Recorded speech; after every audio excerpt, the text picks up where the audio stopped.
bal qiyaas dhalinyaro jaamacad ka soo baxday waqtigii nolosheeda ugu fiicnay ay mustaqbalka sugaysay wala macaan ku soo boodo dhiikar ugu darsamo kiyuna fadhiistaan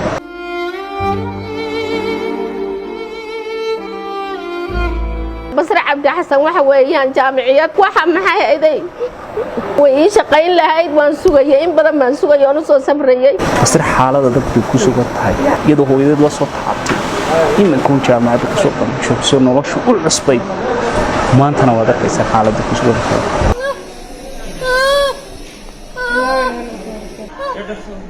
sugan xirnay ayaan ka xirnay naga sugatay sidaad muuqaalka ka arkaysaan daqiiqad oksijiinta ma la'aan karto haddii oksijiinta la'aato naqaska ayaa ku dhigaya waxaad arkaysaan macaankeedii sida uu kacsan yahay 500 ayuu maraya walaalayaal waxa kalaan idinku baraarujinayaa inanta yar caloosha sidaad muuqaalka ka arkaysaan halka caloosha tartarka tuubo ayaa kaga jirta sanbabadeeda biyo ayaa ku jira beerkeeda dhaawac ayaa soo gaaray sidoo kale dheecaan fara badan ayaa ka soo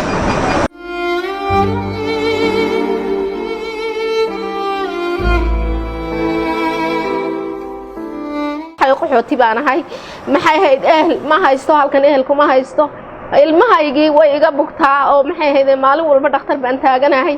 habeenkii ma seexdo iyada iyo aniga ayaa baraaga saas u wareegna xaaladda ay ku sugayna waa xaalad aad u adag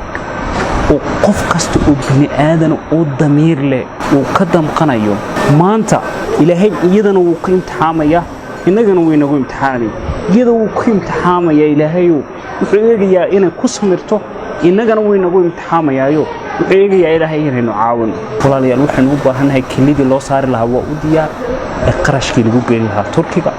kaasoo aynu insha Allah markii wixii soo xiroodana aynu soo bandhigi doono walaal shilka ugu horeeya soo bixisa caafimaadkeeda wax ka bedelaya ilaahu rabbigu iyo adoomahaaga jeceshahay